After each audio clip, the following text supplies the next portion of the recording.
السلام علیکم میرے عزیزو اقارب، میرے عزیزو، میں ہوں افتخار فی پیارے پاکستان کے سٹی آف لو لاہور سے۔ دوستو، عموماً دیکھنے میں آیا ہے کہ اگر کوئی امیر گھرانہ کسی غریب گھرانے کی بچی کو بیاہ کر لے آتا ہے اور وہ سوچتے تو یہی ہیں کہ ہم نیکی کر رہے ہیں، اور بغیر جہیز کے یا غریب گھر کی لڑکی جب بیاہ کر لے آتے ہیں تو کچھ عرصے تو زبانیں بند رہتی ہیں، لیکن اس کے بعد چیمہ گوئیاں شروع ہو جاتی ہیں اور پھر یہ کہنا شروع کر دیا جاتا ہے جی کہ ہم نے ایک غریب بچی پر احسان کیا اس کو بیاہ کر۔ اور یہ بات جب اس بہو کے کانوں میں پہنچتی ہے تو وہ پہلے تو کچھ عرصے برداشت کرتی ہے، لیکن اس کے بعد وہ ریئیکٹ کرنا شروع کر دیتی ہے، بولنا شروع کر دیتی ہے، جواب دینا شروع کر دیتی ہے۔ اور پھر کہا یہ جاتا ہے کہ دیکھیں جی ہم نے تو احسان کیا تھا، ویکھو جی غریب گھر دی تھی ایسی لیاندی سی کہ عزت نہ رہے گی، ایتے جی بد زبانی کر دیے، زبان چلان دیے۔ یا جب کبھی کوئی امیر گھرانہ اپنی بیٹی سے ایک کسی غریب گھر کے بچے کو بیاہ کر لے آتا ہے تو وہاں بھی سیم یہی صورتحال ہوتی ہے۔ پہلی بات تو یہ ہے کہ اگر آپ نے نیکی کی ہے تو اس کو بتانے کی جتانے کی ضرورت نہیں ہوتی، کیونکہ نیکی ہم اللہ کے لیے کرتے ہیں اور اللہ کو کچھ بتانے کی ضرورت نہیں ہوتی، کیونکہ اللہ سب جانتا ہے۔ لیکن چونکہ میں انسان ہوں، کم ظرف ہوں، اور مجھے بڑا شوق ہوتا ہے لوگوں کو بتانے کا جی کہ میں نے آج نماز پڑھی، میں نے آج خیرات کی، میں نے آج فلاں کی مدد کی۔ اور مجھے یہ تو نہیں پتا کہ اس طرح نیکی ضائع ہوتی ہے کہ نہیں ہوتی، لیکن اس طرح وہ بندہ ضرور ضائع ہو جاتا ہے جس کے ساتھ آپ یہ نیکی کرتے ہیں۔ تو میں آپ کو بتاؤں کہ زندگی میں اگر کبھی کوئی ایسا وقت آئے کہ آپ کسی اللہ کے بندے کے ساتھ نیکی کریں، یا آپ کسی غریب کی بچی کو بیاہ کر لے آئے ہیں، یا آپ کسی غریب کے بچے کو بیاہ کر لے آئے ہیں، آپ نے بہت اچھا کام کیا، لیکن جس اللہ کو پتہ ہے اس کو پتہ ہونا چاہیے، اس کو تو پتہ ہے، تو اس لیے بندوں کو مت بتائیے، کیونکہ جب اس شخص کو پتہ لگے گا جس کے ساتھ نیکی کی گئی ہے تو وہ اس کی عزت نفس مجروح ہو جائے گی، وہ بیچارہ ملال کا شکار ہو جائے گا، تکلیف کا شکار ہو جائے گا، ذہنی اذیت کا شکار ہو جائے گا، اور آپ کی نیکی کم از کم اس شخص کی نظر میں ضائع ہو جائے گی جس کے ساتھ آپ نے نیکی کی ہوتی ہے۔ عموماً آپ نے دیکھا ہوگا کہ پاکستان کے باہر جب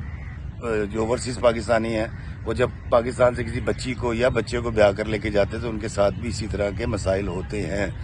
پہلی بات تو یہ ہے کہ اگر اللہ تعالیٰ نے آپ کو پیسہ دے رکھا ہے یا حسن دے رکھا ہے، خوبصورتی دے رکھی ہے، یا آپ کے پاس اختیار ہے، تو یہ اللہ کی دین ہے، اس کو مستقل بھی نہ سمجھیں اور اپنا استحقاق بھی نہ سمجھیں۔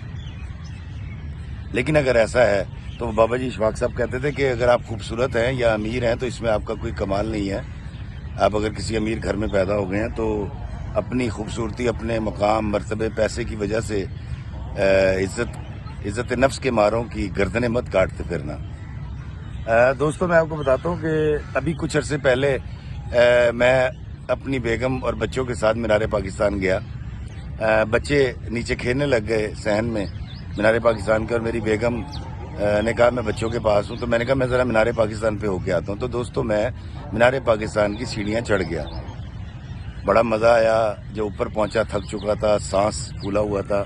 لیکن ایک عجیب بات یہ ہوئی کہ جب میں نے مینار پاکستان کی چوٹی پہ چڑھ کے اوپر والے فلور پہ سے باہر دیکھا تو اتنی بڑی بادشاہی مسجد مغلوں کی بڑی چھوٹی سی نظر آ رہی تھی، اور تمام ارد گرد کی بلڈنگیں بڑی چھوٹی نظر آ رہی تھیں، جو لوگ اور جو ویگنیں اور گاڑیاں نظر آ رہی تھیں نیچے، وہ بہت چھوٹی چھوٹی منی منیچرز نظر آ رہے تھے۔ مجھے بڑا اچھا نظارہ لگا جب میں نیچے اتر کے آیا اور میں نے اپنی بیوی کو یہ بتایا کہ میں کہا بیگم بڑی عجیب بات ہے، کہتی کیا ہوا؟ میں کہا مینار پاکستان اتنا اونچا ہے کہ جب میں نے اوپر سے دیکھا تو بادشاہی مسجد بھی چھوٹی سی نظر آ رہی تھی، گاڑیاں بھی، اور آپ کو پتا آپ بھی مجھے اتنی سی نظر آ رہی تھی۔ تو کہتی یہ کیوں ہوا؟ میں نے کہا یہ اس لیے ہوا کہ اونچائی جو ہے نا وہ ایک بڑی چیز ہے، اور یہ جو تکبر اور غرور کی اونچائی پر لوگ چلے جاتے ہیں، اس کے بعد جب نیچے جھانک کر دیکھتے ہیں تو ان کو انہی کے قد کے لوگ، انہی کے برابر کے لوگ بڑے چھوٹے چھوٹے منے بونے ٹھیکنے نظر آتے ہیں۔ اس نے کہا بات تو آپ نے بڑی اچھی کی ہے، واقعی تکبر نہیں کرنا چاہیے، اور اپنے خوبصورتی کی وجہ سے، اپنی طاقت کی وجہ سے، مرتبے کی وجہ سے یا دولت کی وجہ سے کی اونچائی پہ کھڑے ہو کے اگر آپ کسی کو دیکھیں گے تو واقعی وہ آپ کو بہت چھوٹے نظر آئیں گے. کہتی بہت اچھی بات کی, لیکن میری بیگم نے ایک بات کی, بڑی راز کی, اور یہ خفیہ بات میں آج آپ کو بتا رہا ہوں. اس نے کہا کہ سنیے, برا مت منائیے گا, لیکن آپ کے لیے جاننا بڑا ضروری ہے کہ اگر اس اونچائی پر کھڑے ہو کر آپ ہمیں دیکھ رہے تھے اور ہم آپ کو چھوٹے سے اتنے سے نظر آ رہے تھے, تو آپ یقین کیجئے کہ آپ اس اونچائی پہ کھڑے ہونے کے باوجود نیچے سے ہمیں بھی اتنے سے نظر آ رہے تھے. دوستو, جس کو آپ دور سے یا غرور سے دیکھیں گے وہ آپ کو جتنا چھوٹا نظر آئے گا, خدا کی قسم آپ بھی اس کو اتنے ہی چھوٹے نظر آتے ہیں. زندگی کو راستہ دو. اللہ ہمیں آسانیاں عطا فرمائے اور آسانیاں تقسیم کرنے کا شرف عطا فرمائے. آمین. السلام علیکم ورحمۃ اللہ وبرکاتہ.